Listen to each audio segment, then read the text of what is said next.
Hello everybody, we are back again and I hope you're excited because we have a new best of series, and this time around we're going to be discussing a very important set number 3, Flames of Laevateinn. This set releases on February 2nd, 2024, and it'll introduce some of my favorite cards from Wonderland Dreams of Shadowverse. Well, it's the Wonderland Dreams set of Shadowverse that's reimagined in the world of Shadowverse Evolve. As well as some other crazy cards, such as the cover card himself, Laevateinn Dragon.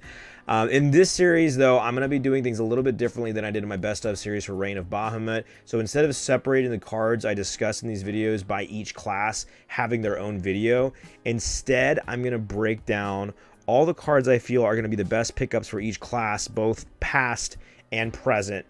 So present being like Flames of Laevateinn. So for example, in today's video, I'm gonna show you all the best cards from Flames of Laevateinn for Forest, both neutral and class specific. And at the end of the video, I'm also gonna go over some of the cards that are currently out now that I would suggest, or I would personally be looking at picking up, so that you're fully prepared to play the game or play Forest once set 3 drops. So with all that being said, I think we're ready to dive right in, and what better card to start things off than with Alice, Wonderland Explorer. Alice is a 3-cost neutral follower with 3 attack, 3 defense, and a fanfare effect that allows you to put a fairy tale counter on this card. It also has a separate effect that you can activate with an activation cost that requires you remove a counter from that card, and that effect allows you to select a fairy tale follower on your field or in your EX area and put a fairy tale counter on it instead. Alice can also evolve for 1 play point. This is where things get spicy. When evolved, Alice gets a stat increase to 4/4 and allows you to look at the top 4 cards from your deck. Then you can put up to 2 fairy tale cards from among them and place them into your EX area. It's like a pot of greed. That's a very strong effect. I mean, it's just, you know, instant value. And you should know that there's a lot of fairy tale followers that are coming out in this set. That's going to be kind of like the biggest theme, I think, at least from what I've seen. And a lot of those cards are going to have effects that require using a fairy tale counter in order to activate. So don't gloss over that first part that I went over. Ideally, you're going to get some sort of follow-up play added to your EX area when you evolve Alice. And then you could follow that play up with Alice's other effect to move her counter over to another follower, just so that way you're prepared going into the next turn. So Alice is likely going to be a staple card in a more control version of Forest, probably even a 3 of. So make sure you look out for this card. I'm sure it's going to be a good value card whenever it drops. Rapunzel, one of the new fairy tale followers, of course, obviously, it's Rapunzel. You're going to be combining this with Alice in the deck, and Rapunzel's a 3-cost follower with 4 attack, 5 defense, and ward. Don't get too excited about the stats because Rapunzel does have a restriction on her that says she cannot attack unless she has a fairy tale counter on her. But even without a counter, honestly, this card is still really nice, just because it's low cost for its nice stats. But it's just all the better, obviously, if you can get a counter on it, and then you can, you know, hit for 4 if it's not outed after turn 3, because that's pretty hard to out for sure. So next, Actress Faeia is a 1-cost follower with 2 attack, 2 defense, and an effect that allows you to engage her to select another fairy tale follower on your field and put a fairy tale counter on it. So unlike Alice that generates a counter via fanfare, Faeia just creates one out of thin air.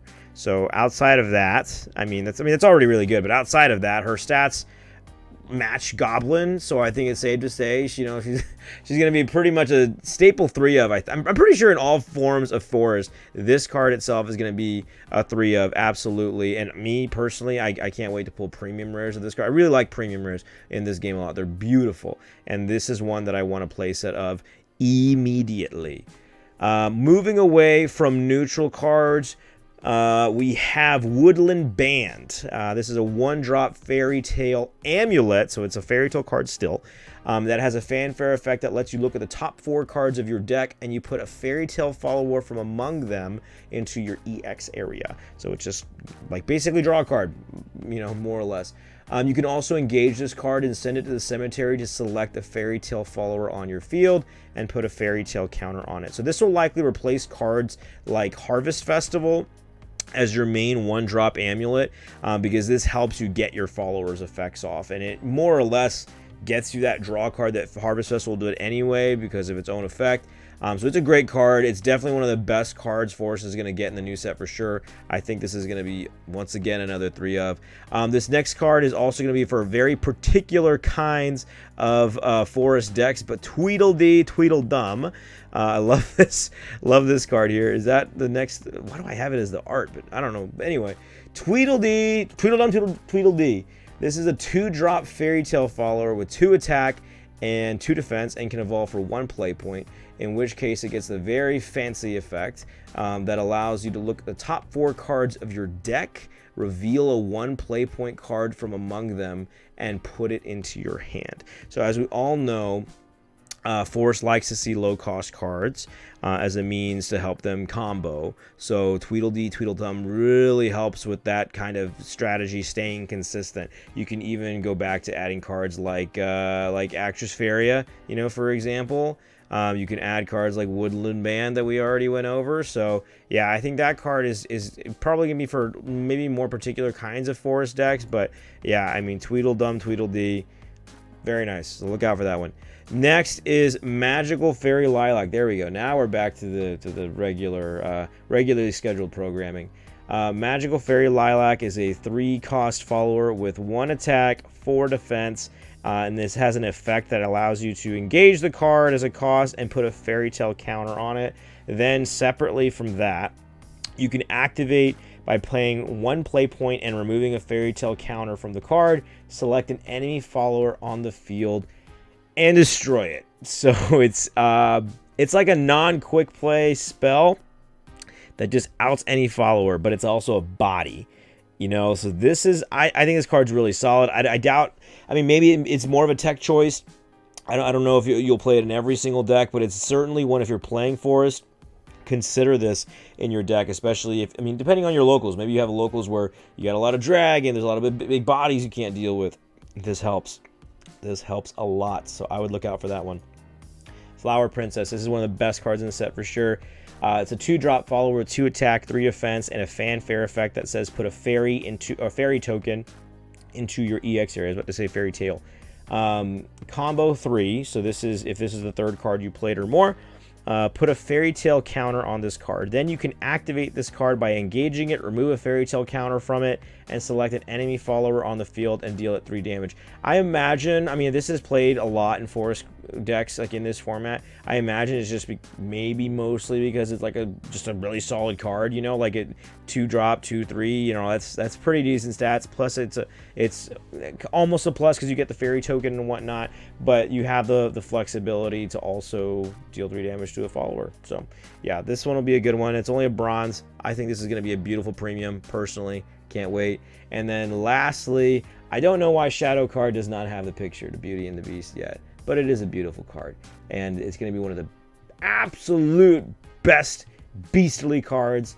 I get it, but for Forest. But anyway, this card, it is a 6-cost, 5/7 follower fairy tale. Obviously, it has Rush and Aura, so it cannot be targeted by card effects. Fanfare, put a fairy tale counter on this card. If this follower was put onto the field from anywhere other than your hand, give this follower Storm. So you can bring this card out from the EX area. If you bring it back from your cemetery somehow, it gets Storm. So it has another effect that says you can activate it by removing any number of fairy tale counters from this card. Give this follower plus XX, and X equals the number of fairy tale counters removed from this effect. So this thing can be Forte on roids. It is beefy. It is, it can be controlled, or a controlled deck. This is going to be the best card that Forest has, but depending on what you want to play, you might not even play it at the same time. Like, I think this card has to be extremely respected, but if you play a Forestcraft deck that revolves around like Silverbolt, which is probably more gimmicky, You might not even play this, but me personally, if I was playing Forest, absolutely 1000% I'd be playing Beauty and the Beast. This card's too unfair. You got to play unfair cards if you want to win. So that's my list for Flames of Laevateinn. The main cards I want to talk about that I think are really good pickups now are things like Silence Suzuka from the Imu Musume deck. This card right now is sitting at about $7, and you can even get a playset from one seller right now. This card is going to stay in Forest decks for a while. I mean, it's a 4-cost 4/1 Storm. The Evolve effect is insane.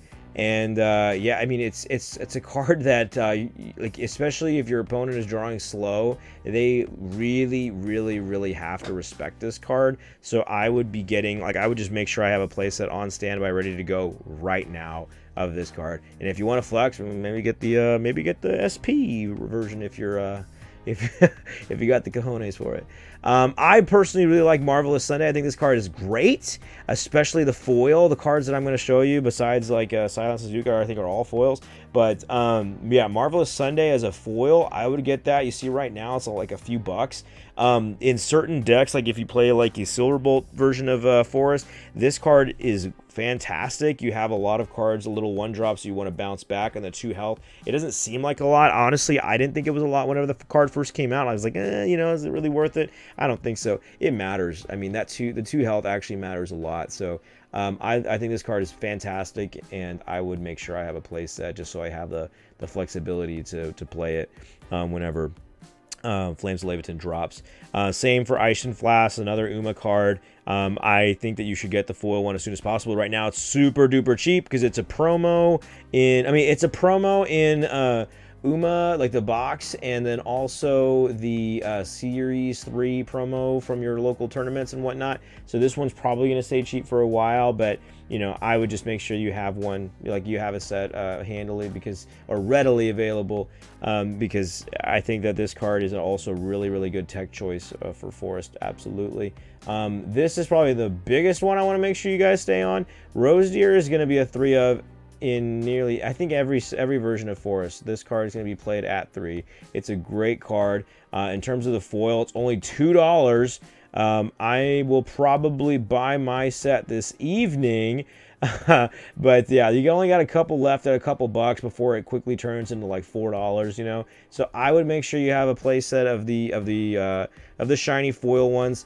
It's just such a good card whenever you get a Thorn Burst out, and it's great for control. It's great for Silverbolt. I think this card will probably appreciate, and you can see that it already has been. You know, when it dropped, it was just pennies, and now it's at minimum a couple bucks. So I don't know. I'm sure we could see this card at 5+ very quickly.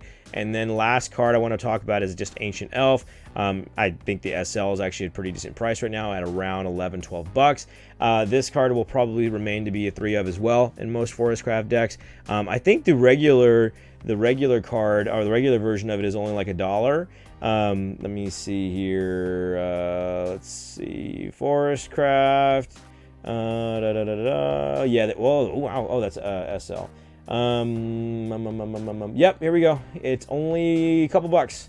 Yeah. So you can get the cheaper version, but I would get one or the other. I mean, like I think Forest absolutely is looking to be a tier 1 deck very soon, going into the Flames of Laevateinn format. So you better just be prepared. Obviously, I would personally pick up foils, but just have your sets ready so that way you can play at locals and you can test with friends and whatnot for big tournaments. So I would look into Ancient Elf, absolutely. So that's all I got for you guys today. I will be doing another class here very soon, next week. So with all that being said, please remember to like, share, and subscribe so I can continue to bring you hopefully amazing Shadowverse Evolved content. That's all I got for you, and I'll see you in the next one.